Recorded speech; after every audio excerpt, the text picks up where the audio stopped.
আসসালামু আলাইকুম। দীর্ঘ 6 বছর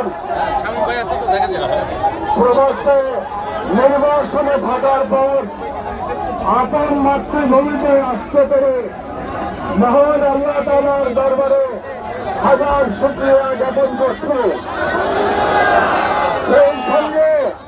সেই সঙ্গে ছাত্র জনতার মহান বিপ্লবে যারা শহীদ হয়েছেন, শহীদ হয়ে যারা বাংলাদেশের ভারতের দালাল শেখ হাসিনার ফ্যাসিবাদকে উৎখাত করেছেন, সেই শহীদদের বিদেহী আত্মার উদ্দেশ্যে পরম কৃতজ্ঞতা এবং অকৃত্রিম শ্রদ্ধা জ্ঞাপন করছি। আমরা সেই বিপ্লবের শহীদদের কোনদিনও ভুলে যেতে পারি না। ইনশাআল্লাহ এই শহীদদের আমরা কখনো ভুলব না। শহীদ আবু সাঈদ নিজের জীবন বিসর্জন দিয়ে নিজের জীবনের বিনিময়ে ফ্যাসিজমকে কবর দিয়েছে। এক সময় বাংলাদেশের যে তরুণ কিউবার বিপ্লবের নায়ক চে গুয়েভারাকে বিপ্লবের প্রতীক হিসেবে বিবেচনা করত, সেই বাংলাদেশের তরুণ এখন আবু সাঈদকে তাদের আদর্শ হিসেবে জানে।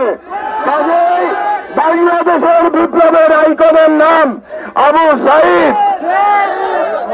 আবু সাঈদের সেই 2 হাত প্রসারিত করে ফ্যাসিবাদের পুলিশের উদ্ধত রাইফেলের সামনে উদ্ভাসিত মুখে দাঁড়িয়ে থেকে শাহাদাত বরণ করা বাংলাদেশের জনগণকে যুগের পর যুগ অনুপ্রেরণা দেবে ইনশাআল্লাহ। আজ থেকে 200 বছর, প্রায় 200 বছর আগে তিতুমির ব্রিটিশ সাম্রাজ্যবাদের সেনাদের সাথে লড়াই করে শহীদ হয়েছিলেন 1831 সালে। আজকে 200 বছর পরে আমরা শহীদ তিতুমিরকে পরম শ্রদ্ধাভরে স্মরণ করি। আমি আশাবাদী যে আজ থেকে 200 বছর পরে আমাদের আগামী প্রজন্ম কখনো আবু সাঈদের কথা বলে তিতুমিরের মতো গর্ব অনুভব করবে। শতাব্দীর পর শতাব্দী আবু সাঈদ আমাদের কাছে বিপ্লবের আইকন হিসাবে থাকবে। বাংলাদেশে মানবতাবোধের মহানায়কের নাম বলতে গেলে আমাদের মুগ্ধের নাম মনে পড়ে। এক সুদর্শন তরুণ পরম মমতায় রাস্তায় দৌড়ে বেরিয়েছে আর বলেছে পানি লাগবে ভাই। ওই দৃশ্য মনে করলে আমি আবেগ রাখতে পারি না। তবে মুগ্ধ আমরা আল্লাহর কাছে রহমত প্রার্থনা করি, আল্লাহ যেন মুগ্ধকে উত্তম পুরস্কার দান করেন। কিয়ামতের দিনে আরাফাতের ময়দানে যখন সবাই তৃষ্ণার্ত থাকবে, ইনশাআল্লাহ আমাদের মুগ্ধ তৃষ্ণার্ত থাকবে না ইনশাআল্লাহ। আমি আরো ভুলতে পারি না 7 বছরের এক শিশু সে এই বিপ্লবে অংশগ্রহণ করার জন্য তার মাকে নিয়ে রাজপথে নেমে এসেছিল। সে আবু সাঈদের কথা বলতে গিয়ে আবেগে কেঁদে সে তার মাকে জড়িয়ে ধরেছিল। আমি সেই শিশু এবং তার মাকে আমার শ্রদ্ধা এবং কৃতজ্ঞতা জানাই। আমাদের স্মরণে রাখতে হবে যে এই ছাত্র জনতার মিলিত অভ্যুত্থানে ভারতের দালাল শেখ হাসিনার দানবীয় সরকারের পতন হয়েছে এবং আজকে শেখ হাসিনার পতনের কারণে আমরা আবার আমাদের সার্বভৌমত্ব পুনরুদ্ধার করতে পেরেছি এবং আমিও আল্লাহর রহমতে আপনাদের সামনে বাংলাদেশে ফিরে আসতে পেরেছি। আপনারা জানেন যে আমি আমার মায়ের গুরুতর অসুস্থতার কথা শুনে একদিনের নোটিশে আমাকে আসতে হয়েছে এবং আমার মা গুরুতরভাবে অসুস্থ। তিনি 6 বছর একাকী জীবন যাপন করতে বাধ্য হয়েছেন। এখন জীবন মৃত্যুর সন্ধিক্ষণে তিনি হাসপাতালে আছেন। আর তার সঙ্গে আমার মাথার উপরে আপনারা জানেন বিগত সরকার 100-এরও অধিক মামলা দিয়ে গেছে এবং আমার লয়ার এখন পর্যন্ত 107টি মামলা হিসাব আমাকে পাঠিয়েছে। আরো মামলা থাকতে পারে এবং সেই মামলার মধ্যে একটি উদ্ভট এবং বিচিত্র এক মামলায় আমাকে 7 বছর সাজাও শুনিয়েছে এই সরকার। এবং সেই মামলায় আমাদের বর্ষিয়ান সম্পাদক শফিক রহমান সাহেবের সাথে আমাকে জড়িয়েছে। শফিক ভাই খুব ভালো করেই জানেন যে ওই মামলার সাথে আমার বিন্দু মাত্র সংশ্লিষ্টতা নাই। তারপরেও শেখ হাসিনা তার বিদ্বেষ চরিতার্থ করার জন্য আমি আদালতকে দিয়ে আমাকে 7 বছরের জেল দিয়েছে। এর বাইরেও আমি শুনতে পেয়েছি আমার নামে গোটা 5 অ্যারেস্ট ওয়ারেন্ট অপেক্ষা করছে। আমার মায়ের অসুস্থতা এবং আমার সাজা এবং অ্যারেস্ট ওয়ারেন্ট এই পরিস্থিতি বিবেচনা করে আমি আজকে রাজনৈতিক বিষয়ে বক্তব্য দেওয়া সমীচীন মনে করছি না। আগামী 2 দিন, আজকে এবং আগামীকাল হাসপাতালে আমি মায়ের সাথে থাকতে চাই। রোববারে ইনশাআল্লাহ আমি নিম্ন আদালতে গিয়ে হাসিনার দেওয়া সাজা এবং অ্যারেস্ট ওয়ারেন্টের মোকাবেলা করব। একটু এমনও হতে পারে ভাইয়েরা যে আদালত থেকে আমাকে কারাগারে যেতে হতে পারে, কিন্তু সেখানে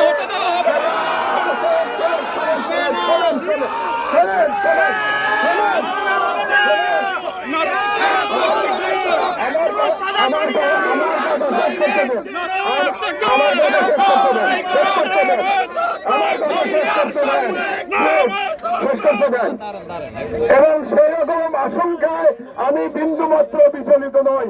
আপনারা জানেন শেখ হাসিনার আমলে আমি 5 বছর কারাগারে ছিলাম। এই আমলে 5 মাস কারাগারে থাকতে আমার কোনো সমস্যা নাই।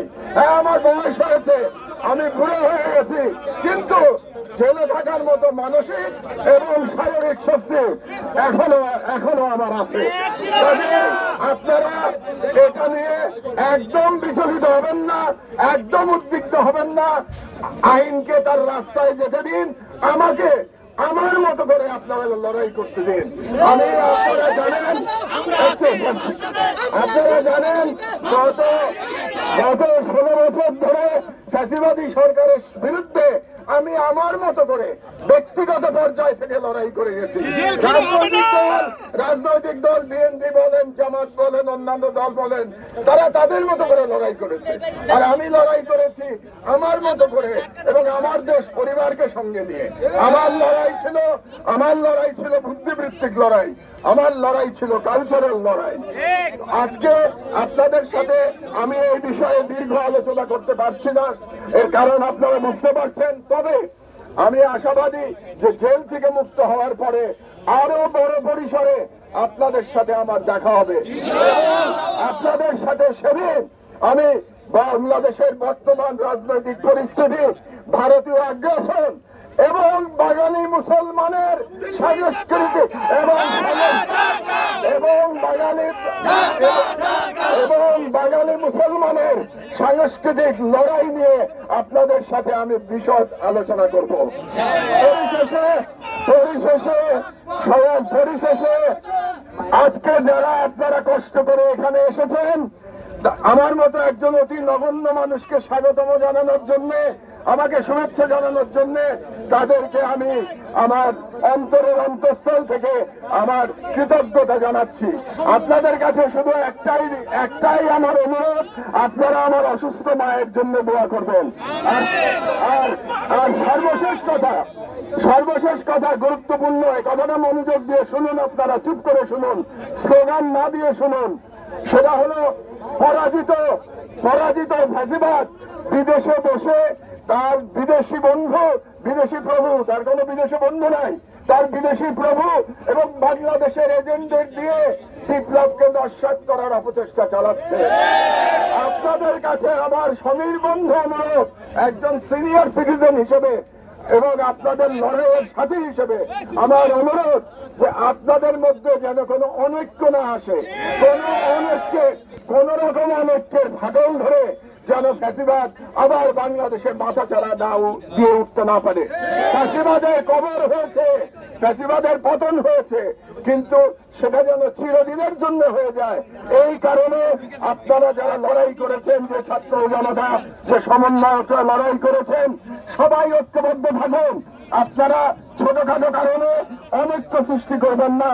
আপনাদের কাছে এই বিপ্লবী ছাত্র জনতার কাছে এই আহ্বান রেখে আমার বক্তব্য শেষ করছি। আল্লাহ হাফেজ। বিপ্লব দীর্ঘজীবী হোক।